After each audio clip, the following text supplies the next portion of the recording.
दोस्तों, कहानी की शुरुआत हॉपर नाम के एक आर्कियोलॉजिस्ट से होती है जो कि 1970 में गुम हुए कुछ लोगों के गायब होने की कहानी को सुनकर फाउंटेन ऑफ यूथ के पास अपनी रिसर्च को करने के लिए आता है। फाउंटेन ऑफ यूथ एक ऐसी केव में है जहां उस फाउंटेन का पानी पीते ही कोई भी इंसान में सुपरनैचुरल पावर आ सकती है, और इतना ही नहीं, ये फाउंटेन मरे हुए इंसान को भी जिंदा कर सकता है। हॉपर उस फाउंटेन को ढूंढते ढूंढते एक वैन के पास आ जाता है जहाँ पर उसे एक डायरी मिलती है जिसमें उसे कई अलग तरह के फोटोज देखने को मिलते हैं। पर तभी हॉपर की नजर सामने दिख रही केव पर जाती है। हॉपर बिना सोचे समझे उस केव के अंदर जाने लगता है, और अंदर जाते वक्त हॉपर को एक इंसान दिखाई देता है जिसे आवाज लगाने पर भी वो कोई जवाब नहीं देता है, और वो इंसान अपनी जगह पर ऐसे खड़ा था कि मानो वो तो एक मूर्ति बन गया हो। हॉपर उस इंसान के पास जाने की कोशिश करता है, लेकिन रास्ते में उसे एक थिक लेयर की हवा महसूस होती है जिसका एक केव में फॉर्म होना थोड़ा सा नामुमकिन था। इसीलिए हॉपर अपनी जरूरी इक्विपमेंट्स लाने के लिए उस केव के बाहर निकलकर अपने घर चला जाता है। घर पहुंचकर उसे अपने असिस्टेंट जैकी और टायलर दिखाई देते हैं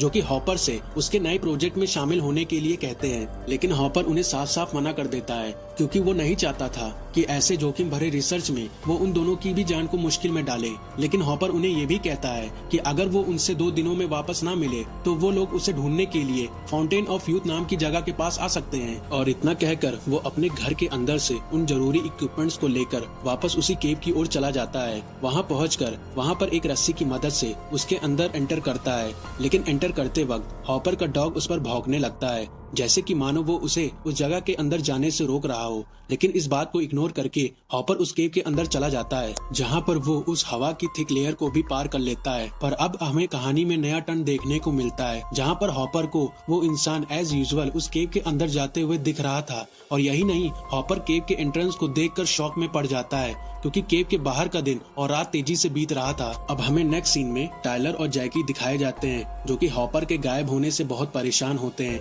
इसीलिए वो डिसाइड करते हैं कि अब वो फाउंटेन ऑफ यूथ के पास जाकर हॉपर को वहाँ पर ढूंढने की कोशिश करेंगे, लेकिन उसके लिए उनके पास कोई भी माउंटेन कार नहीं होती है। इसीलिए टायलर अपनी गर्लफ्रेंड कारा को कॉल करके उसे उसकी माउंटेन कार के लिए पूछता है, लेकिन कारा को तो अपने भाई बहनों को स्कूल प्रोजेक्ट के लिए ले जाना था। इसीलिए टायलर उनको भी अपने साथ फाउंटेन ऑफ यूथ के पास ले आता है। अब उन सभी को वहीं खड़ी एक वैन दिखाई देती है जिसे हमने पहले कुछ सीन में देखा था। अब टायलर उन सभी को समझाता है कि हम सभी को एक साथ केव के अंदर नहीं जाना चाहिए, बल्कि हम में से कुछ लोगों को केव के बाहर रुककर हमारा इंतजार करना होगा, जिससे कि अगर हम में से कोई भी केव से बाहर नहीं निकलता तो वो इंसान पुलिस को कॉल कर सके। इसीलिए केव के बाहर रुकने की जिम्मेदारी कारा के छोटे भाई फॉर्बी की होती है। नाउ एज ए व्यूअर हम समझ पाते हैं कि टायलर और उसके साथी जिस केव के अंदर एंटर करते हैं वो केव हॉपर की एंटर की हुई केव से अलग होता है। अब हमें टायलर और उसके साथी केव के अंदर आते हुए दिखते हैं जहाँ पर उनकी नजर एक बड़ी सी खाई पर जाती है जहाँ पर ऑलरेडी कोई पहले से नीचे जा चुका था। इसीलिए टायलर रस्सी के सहारे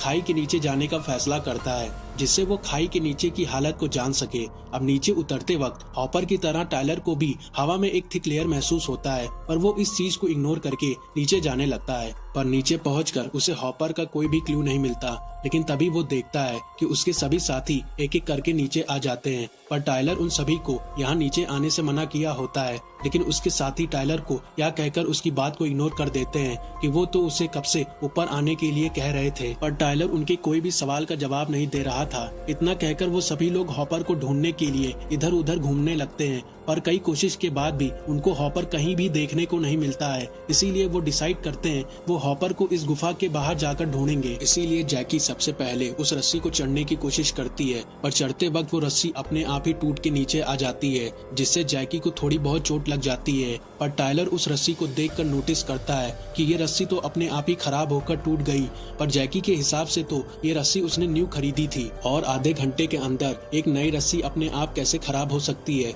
इसीलिए उन सभी को ये लगता है कि ये शरारत जरूर फर्बी की है। इसीलिए वो फर्बी को नीचे से आवाज लगाकर इस शरारत को रोकने के लिए कहते हैं, पर ऊपर से उन्हें कोई भी आवाज नहीं आती है। टायलर ऑलरेडी फ्रस्ट्रेट हो चुका होता है, इसीलिए वो अपने वॉकी टॉकी की मदद से फर्बी से बात करने की कोशिश करता है, लेकिन फर्बी कोई भी आंसर नहीं दे रहा होता है। लेकिन तभी टायलर की वॉकी टॉकी एक उसकी जैसे फ्रीक्वेंसी से कनेक्ट होने लगता है। टायलर उस फ्रीक्वेंसी से निकल रही आवाज को सुनने की कोशिश कर रहा होता है, लेकिन उसकी आवाज अपने आप ही आना बंद हो जाती है। टायलर बाकी सभी के साथ उस फ्रीक्वेंसी को फॉलो करते करते फर्बी के पास पहुंच जाते हैं, पर वहाँ पहुंचकर उन सभी को अपने आंखों पर यकीन नहीं होता है कि फर्बी ऑलरेडी मर चुका है और उसका सर बहुत ही बुरी तरह से जख्मी हालत में था। अब इतने टेंस्ड माहौल को देखकर उन सभी को समझ में नहीं आ रहा था कि अब वो क्या करें, लेकिन तभी टाइलर को फर्बी के बगल पड़े हुए कैमरे को देखता है, जिसे चलाकर उन सभी को पता लगता है कि भले ही उन्हें केव के अंदर 1 घंटे से कम का वक्त लगा हो, पर केव के बाहर ऑलरेडी कई दिन बीत चुके हैं। इसीलिए फर्बी कई दिन इंतजार करने के बाद उनको ढूंढने के लिए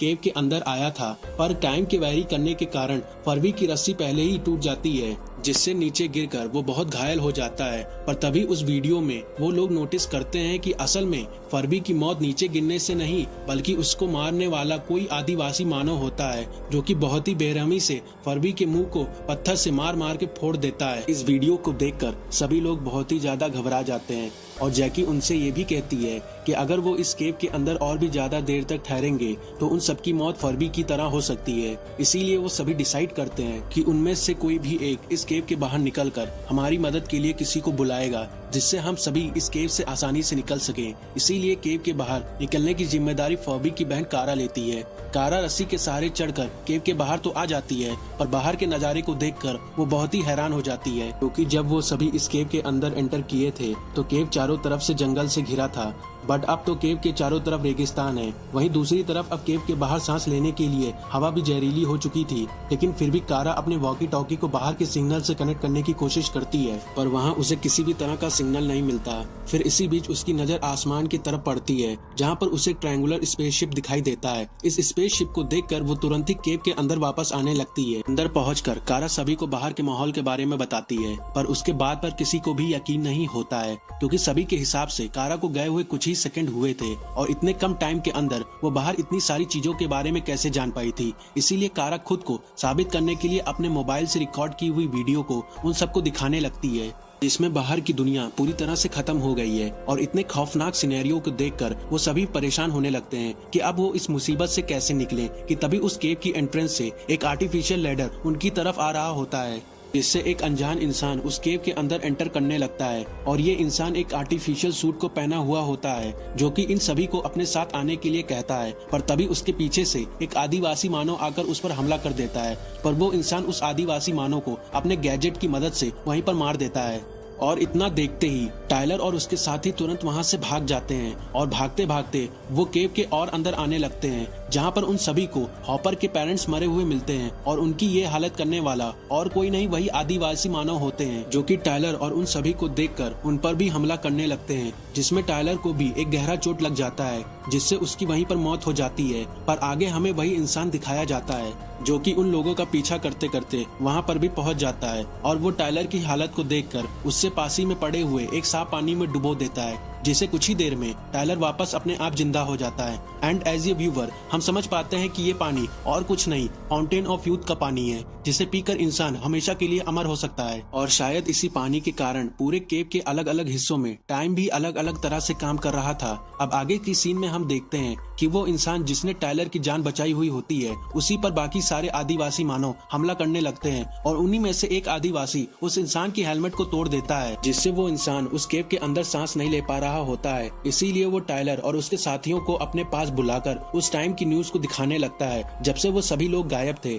जिसमें वो सभी देखते हैं कि न्यूज में उन सभी के गायब होने की खबर चल रही थी और उनके पेरेंट्स उन सभी के लिए काफी वरीड थे। पर आगे की न्यूज में उन सभी को पता चलता है कि अब पूरी पृथ्वी इंसानों के रहने लायक नहीं रहा। इसीलिए बाकी बचे हुए इंसान एक स्पेसशिप की मदद से मार्स की ओर जा रहे हैं, जहां पर वो अपनी बची हुई जिंदगी को आगे बढ़ा सके। इसीलिए वो अनजान इंसान उन सभी को तुरंत ही उस लैडर की मदद से वहां से निकलने के लिए कहता है, बट टाइलर अभी भी हॉपर को उस केव के अंदर छोड़ के जाने के लिए कन्विंस नहीं होता है। इसीलिए वो बाकी सभी को वहीं पर छोड़कर उस केव के अंदर जाने लगता है, जहां पर अंदर जाते जाते उसे हॉपर तो मिल जाता है, पर उन्हीं के आगे उसे फाउंटेन ऑफ यूथ भी दिखाई देता है, जहां पर वो बहुत सारे आदिवासी मानव और कुछ सोल्जर्स को आपस में लड़ते हुए देखता है और उनकी लड़ाई ऐसी फील हो रही थी कि मानो उन्हें किसी ने पॉज कर दिया हो। टाइलर एक पल के लिए वो उस फाउंटेन ऑफ यूथ के पास बढ़ने भी लगता है, पर तभी हॉपर उसे वहीं पर रुकने के लिए कहते हैं क्योंकि अंदर जाना उसकी जान के लिए खतरनाक था। और इतना सुनते ही टायलर अपने कदमों को पीछे कर लेता है। टायलर हॉपर को अपने साथ चलने के लिए कहता है, पर हॉपर उसके साथ चलने के लिए राजी नहीं होते हैं क्योंकि हॉपर को पहले से ही एक गहरी चोट लगी हुई थी, जिसके कारण वो अपनी जगह से हिल भी नहीं पा रहे थे। इसीलिए वो टायलर को समझाते हैं कि तुम लोग यहाँ से तुरंत निकल जाओ, मैं तुम लोगों के साथ इस केव से बाहर नहीं निकल पाऊंगा। और बहुत समझाने के बाद टायलर उनकी बात को मान जाता है और वो अपने बाकी साथियों के साथ उस हाईटेक लैडर पर चढ़ने लगता है। लेकिन चढ़ते वक्त कारा लैडर के टॉप एंड तक पहुंच जाती है, जहां पर उसे पता चलता है कि केव के बाहर अब पूरी तरह से पानी भर चुका है, जिसे पार करना शायद ही मुमकिन हो। लेकिन तभी उसे एक एलियन क्रिएचर का हाथ दिखाई देता है, जिसके मदद से वो उस एंट्रेंस को पार कर लेती है। पर इसी बीच उस लैडर के पास एक आदिवासी मानव आकर उस लैडर के बटन को प्रेस कर देता है, जिसके कारण वो लैडर अपने आप ही वहां से गायब हो जाता है, जिससे टायलर और उसके साथी एक पर्टिकुलर हाइट से केव की ओर गिरने लगते हैं। पर तभी उस केव के एंट्रेंस से बहुत सारी केबल्स के वायर आकर उन सभी को एक एक करके पकड़ने लगते हैं और इनकी मदद करने वाला और कोई नहीं, कारा ही होती है,